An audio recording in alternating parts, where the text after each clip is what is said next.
नमस्कार, मैं हूं सचिन और आप देख रहे हैं सचिन की बात। 80% चुनाव बीत चुका है और सभी लोग ये पूछ रहे हैं कि कौन जीत रहा है, कौन जीत रहा है। तो जनता के बीच में बहुत सारा कन्फ्यूजन क्रिएट किया गया। आज मैं आपके साथ मौजूद हूँ ये बताने के लिए कि देश में लोकसभा चुनाव जो हो रहे हैं उसमें कौन लीड कर रहा है और कौन ट्रेलिंग कर रहा है, कौन ट्रेल कर रहा है। आपको जानकर इस बात की हैरानी होगी कि चाइना और उनके समर्थक को ये रिपोर्ट देखने के बाद वो सन्न रह जाएंगे, क्योंकि जो मैं आपको बताने वाला हूँ वो बहुत ही शॉकिंग है। मुंगेरी लाल के जो हसीन सपने देख रहे हैं उनको ये रिपोर्ट पसंद नहीं आएगी, क्योंकि ये सत्य पर आधारित रिपोर्ट है, बिना किसी लाग लपेट के, बिना किसी फोबिया के। क्योंकि आप यूट्यूब पे और मीडिया में देखते रहते होंगे दिन रात मोदी मोदी और दिन रात राहुल गांधी और विपक्ष और ममता बनर्जी। बट यहाँ पर जब आप हमारे साथ जुड़े हुए हैं तो आपको एकदम निष्पक्ष और बहुत ही बेबाक तरीके से जो रिपोर्ट मैं आपको पेश करता हूँ वो पूरा सत्य पर आधारित होता है। अब हर एक के मन के हिसाब से रिपोर्ट बनाना मेरे लिए मुमकिन नहीं है, इसलिए चलिए आगे बढ़ते हैं और आपको बताते हैं। इस बीच अगर आपने इस चैनल को सब्सक्राइब नहीं किया है तो मेरा निवेदन है कि इस चैनल को सब्सक्राइब कर लीजिए और ज़्यादा से ज़्यादा इसको शेयर करिए कि सही जानकारी और सही विश्लेषण लोगों तक पहुंच सके। और अगर आपको ये वीडियो पसंद आए, ये रिपोर्ट पसंद आए तो इसको लाइक ज़रूर करिए।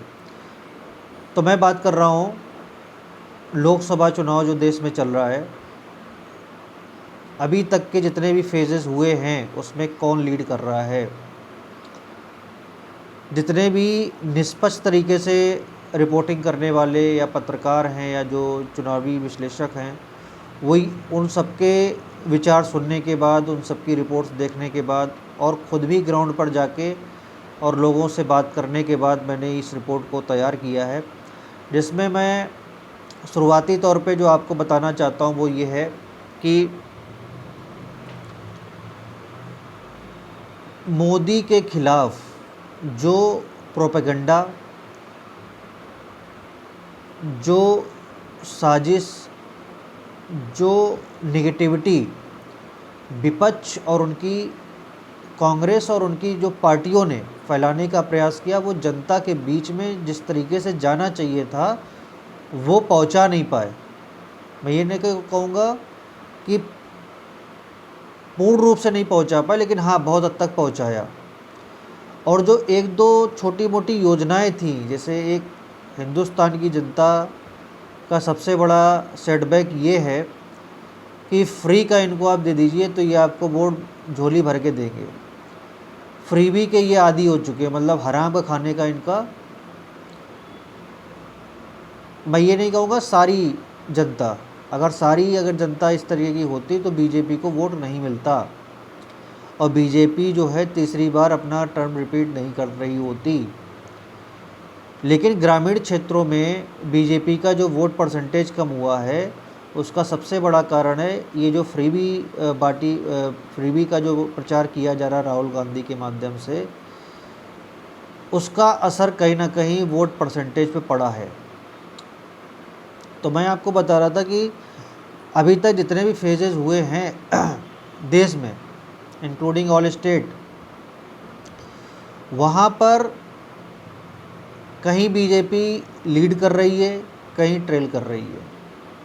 जैसे मैं अगर शुरुआत करूं उत्तर प्रदेश से, सबसे बड़ा प्रदेश, सबसे ज़्यादा सीटें लेने वाली पार्टी बीजेपी, सबसे ज़्यादा उसको यही से सपोर्ट मिला। यहाँ पर कई सीटें बीजेपी के लिए फंसती नज़र आ रही हैं। जैसे मैं अगर हॉट सीट की बात करूं, और हर सीट का आपको विश्लेषण नहीं दे पाऊंगा, लेकिन मोटे तौर पे जो टॉप सीटें हैं उनके बारे में आपको बता देता हूं। Number 1 Firozabad seat, number 2 Moradabad seat, number 3 Kannauj जहाँ से खुद अखिलेश यादव लड़ रहे हैं, नंबर 4 अमेठी, नंबर 5 बाराबंकी,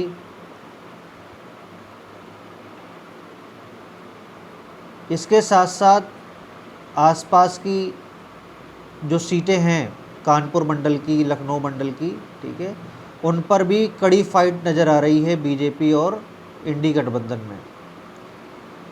तो ये कहना उचित नहीं होगा कि 80 की 80 सीटें बीजेपी जीत रही है। उन्होंने माहौल बनाया, एक टारगेट सेट किया, जैसे प्राइवेट कंपनियों में एक टारगेट सेट किया जाता है कि हमें इतना टारगेट इस महीने अचीव करना है। उसी तरीके से बीजेपी की जो स्ट्रेटजी है वो हमेशा हर स्टेट में, हर चुनाव में एक टारगेट सेट करती है, उस टारगेट पे वो काम करती है।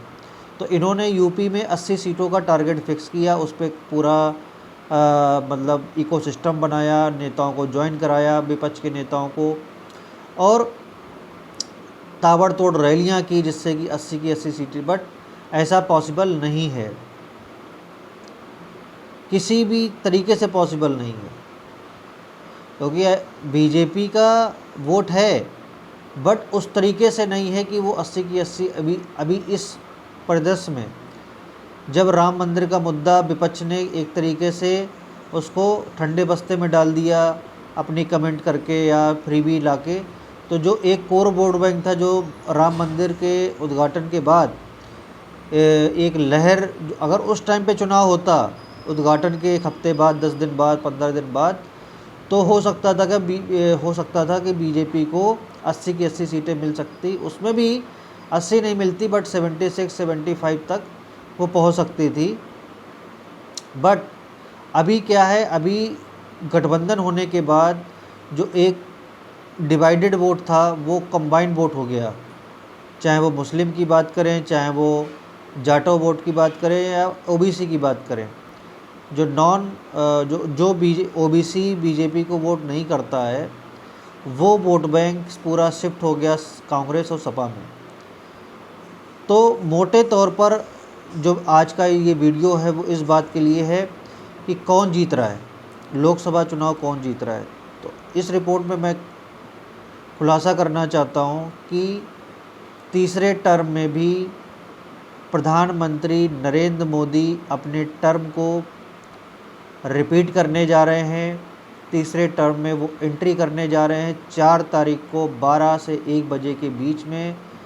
2 बजे तक आपको इसकी पूरी, जो आज मैं आपको वीडियो या आपको जो रिपोर्ट मैं आपको बता रहा हूँ, इसकी सत्यता आप 4 तारीख को 1 या 2 बजे के आसपास पूर्ण रूप से जांच सकते हैं कि क्या सत्यता है ज़मीनी हकीकत पे।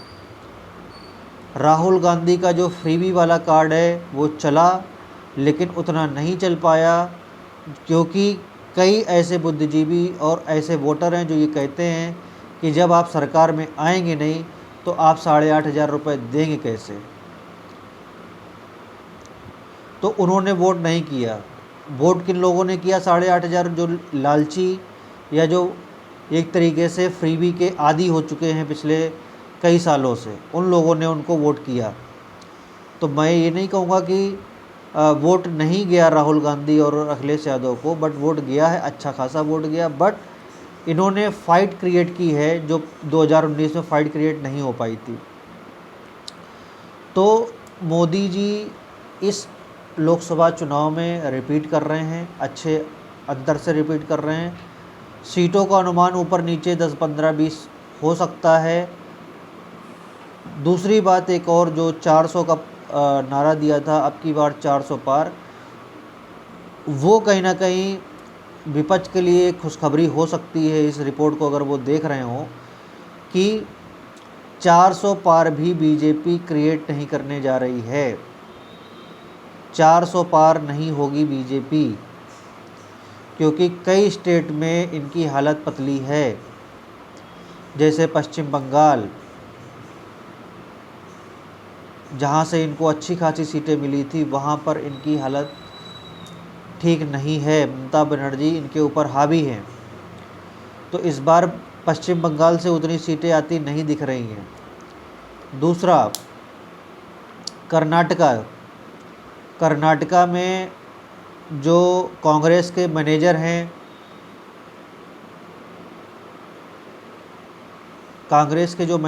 वहाँ के डिप्टी सीएम, उन्होंने बहुत अच्छे तरीके से वहाँ पर लोकसभा चुनाव कांग्रेस को लड़ाया, पार्टी को टूटने नहीं दिया, वहाँ के नेताओं को टूटने नहीं दिया। जनरली क्या होता है कि चुनाव के टाइम पे कांग्रेस के जो नेता होते हैं वो बीजेपी ज्वाइन करते हैं, बट उन्होंने ऐसा होने नहीं दिया। तो ये भी कह सकते हैं कि कर्नाटक में बीजेपी के लिए अच्छी खबर नहीं है, क्योंकि कर्नाटक में पिछली बार उन्होंने अच्छी खासी सीटें जीती थी। तो मैंने आपको कर्नाटक के बारे में बताया, Karnataka, UP and West Bengal के बारे में बताया। अब आते हैं बिहार के बारे में, क्योंकि यही ऐसे राज्य हैं जो बीजेपी को सत्ता में लाने के लिए काफ़ी है। बिहार में भी क्या हुआ है कि क्योंकि बिहार एक ऐसा राज्य है जो बुरी तरीके से आज भी इतने सालों, सैकड़ों सालों के बाद भी जातिगत समीकरण में फंसा हुआ है, और यही बीजेपी के लिए सबसे बड़ा दुखती नब्ज है कि वो जातिगत समीकरण को तोड़ नहीं पा रही है, जो उसने यूपी में तोड़ने का प्रयास किया। तो यूपी को वो चीज़ मिली, बट बिहार में वो चीज़ नहीं मिल पा रही। इतना कॉम्प्लिकेटेड इशू है वहाँ पर जातियों का कि वो एक मतलब अंधे हो चुके हैं जाति के उसमें। तो उसमें क्या हुआ है कि लालू यादव और तेजस्वी ने बहुत अच्छा वहाँ पर फाइट किया है और बीजेपी को टक्कर दी है। बीजेपी को टक्कर देने का तात्पर्य ये है कि इंडी गठबंधन जो है वो फाइट से बाहर नहीं हुआ है, वो फाइट में है। ताबड़तोड़ मेहनत की है आरजेडी के नेताओं ने, और कहीं ना कहीं सरकार में रहते हुए जो उन्होंने काम किया, भ्रष्टाचार की अलग बात है, लेकिन उन्होंने जातियों को जो साधने का प्रयास किया लालू यादव ने, वो कहीं ना कहीं काम करता दिख रहा है। तो यूपी और बिहार, वेस्ट बंगाल में फाइट तगड़ी है। आखिरी समय तक चुनाव जाएगा, शाम तक आपको रिजल्ट का इंतज़ार करना पड़ेगा, क्योंकि बहुत ही कम मार्जिन से जो हॉट सीटें हैं वहाँ पर तो रिजल्ट आपको मिल जाएगा जल्दी, बट जो मतलब जो वैसी सुदूर क्षेत्र वाली सीटें हैं वहाँ पर आपको वेट करना पड़ेगा रिजल्ट के लिए, क्योंकि कड़ी फाइट बीजेपी भी दे रही है, कड़ी फाइट इंडी गठबंधन भी दे रहा है। तो मोटे तौर पर जो एक विश्लेषण जो मैंने किया सारे राज्यों का डेटा कलेक्ट करके, वो ये आया कि तीसरे टर्म में मोदी सरकार बनाने जा रहे हैं, इसमें कोई डाउट नहीं है। और बीजेपी को भी अच्छा वोट बैंक मिला है, उन्होंने भी मेहनत की है। तो मोदी ने शुरुआत में थोड़े ये कमज़ोर दिख रहे थे, इंडी गठबंधन तेज़ दिख रहा था, बट जैसे ही वोटिंग चालू हुई और चौथे पाँचवें फेज़ तक आते आते बीजेपी ने लीड लेना चालू कर दिया। तभी अमित शाह उस दिन रैली में बोल रहे थे कि बीजेपी ने बहुमत प्राप्त कर लिया है। तो बहुमत प्राप्त किया नहीं किया ये तो 4 तारीख को पता चलेगा, बट एक मोटे तौर पर जो एक विश्लेषण करके मैंने अपने व्यूअर्स को, अपने सब्सक्राइबर को बताने का ये प्रयास किया कि तीसरे टर्म में बिना किसी लाग लपेट के, बिना किसी फोबिया के, मैंने ये आपको बताने का प्रयास किया कि किन किन स्टेट में फ़ाइट है और किन किन स्टेट में फ़ाइट नहीं है। तो वहाँ पर बीजेपी स्वीप कर रही है, जैसे राजस्थान में स्वीप कर रही है, मध्य प्रदेश में स्वीप कर रही है, ठीक है। तो वहाँ पर राजस्थान, मध्य प्रदेश और यूपी में भी मोस्टली सीटें वो जीत रहे हैं। हो सकता है पिछले बार से 1-2 सीटें कम हो जाएं, ज़्यादा भी हो सकती हैं, बट यूपी निराश नहीं कर रहा बीजेपी को। जिस तरीके का माहौल बनाया जा रहा है अखिलेश यादव और राहुल गांधी की तरफ से, ये खटाखट 8,500 रुपये 1 जुलाई को आपके अकाउंट में आएगा, खटाखट। उनसे ये पूछो कि सरकार में आ रहे हो कि नहीं, कितना कॉन्फिडेंस है। तो 8,500 रुपये वाले बिक गए, मतलब वो वोट खरीदना हुआ। अखिलेश यादव बोले किसानों कर्जा माफ़ कर देंगे, ठीक है। सरकार में दोनों लोग रहे, राहुल गांधी भी रहे और अखिलेश यादव भी रहे। इन दोनों का काम जनता ने देखा हुआ है, इसलिए इनको 10 साल के बाद भी रिपीट करने का मन जनता का नहीं बन रहा है, हिंदुस्तान की जनता का। क्योंकि जो काम और जो एक तरीके से इंटरनल सिक्योरिटी जो हिंदुस्तान की और जो जनसंख्या विस्फोट हुआ है पिछले 20, 25, 30, 40 सालों में हिंदुस्तान का, वो कहीं ना कहीं ये दिखाता है कि किस तरीके से भेड़ चाल की तरीके से हिंदुस्तान चल रहा था। कोई सिस्टम नहीं था हिंदुस्तान में, सब ऐसे ही चल रहा था जैसा कांग्रेस चलाना चाहती थी या सपा चलाना चाहती थी। खुले सांड की तरीके से इनके नेताओं को छोड़ रखा था, जो जैसा आ रहा था वो कर रहा था। वो केजरीवाल हो, अखिलेश यादव हो, राहुल गांधी हो, कोई भी नेता हो, देश में इकोसिस्टम था ही नहीं कि किस तरीके से देश का विकास होना है, किस तरीके से देश की जनता का भला होना है, किस तरीके से देश के गरीब लोगों का भला होना है। ऐसा कुछ इकोसिस्टम था ही नहीं। हर रोज़ घोटालों से पेज भरे हुआ करते थे। सुप्रीम कोर्ट में PIL फाइल होती थी और इनके नेताओं को इस्तीफ़ा देना पड़ता था। पिछले 10 सालों में आप उठा के देखिए कि मोदी सरकार के कितने नेताओं ने भ्रष्टाचार के एवज़ में इस्तीफ़ा दिया है। मुझे कोई ऐसा वाक़या नज़र नहीं आता है कि भ्रष्टाचार के बेसिस पे सुप्रीम कोर्ट ने बोला हो कि मोदी सरकार को कि आपका ये मंत्री भ्रष्ट है और इसको जेल भेजेंगे। नहीं बोला। तो तात्पर्य कहने का है कि जनता भी ये देख रही है आज के इस इंटरनेट के दौर में कि सत्य क्या है और किस तरीके से एक कम्युनिटी विशेष के लिए सरकारें चलती हैं। तो मेरा आज का वीडियो इसी बात के लिए था कि किस तरीके से देश का माहौल चल रहा है, ज़मीनी हकीकत क्या है। कड़ी फाइट है, मैं बार बार बोल रहा हूँ, कड़ी फाइट है। कई सीटों पे कड़ी फाइट है, कई राज्यों में कड़ी फाइट है। बट इसके बावजूद भी मोदी के खिलाफ़ कोई भी एंटी इनकम्बेंसी नज़र नहीं आती है। लोग मोदी से संतुष्ट हैं, ठीक। कुछ अलगाववादी, कुछ आतंकी विचारधारा के, कुछ मुल्ले मौलाना या कुछ तथाकथित ऐसे नेता जो इस देश में ऐसा माहौल बनाना चाहते हैं कि मोदी के खिलाफ़ एंटी इनकम्बेंसी है, बट ऐसा कुछ नहीं है। मोदी सरकार तीसरा टर्म रिपीट कर रही है।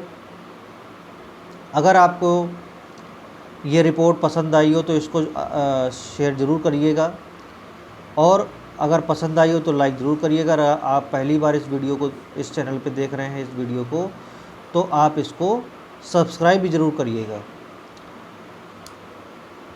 जल्दी आपसे फिर मुलाकात होगी। नमस्कार।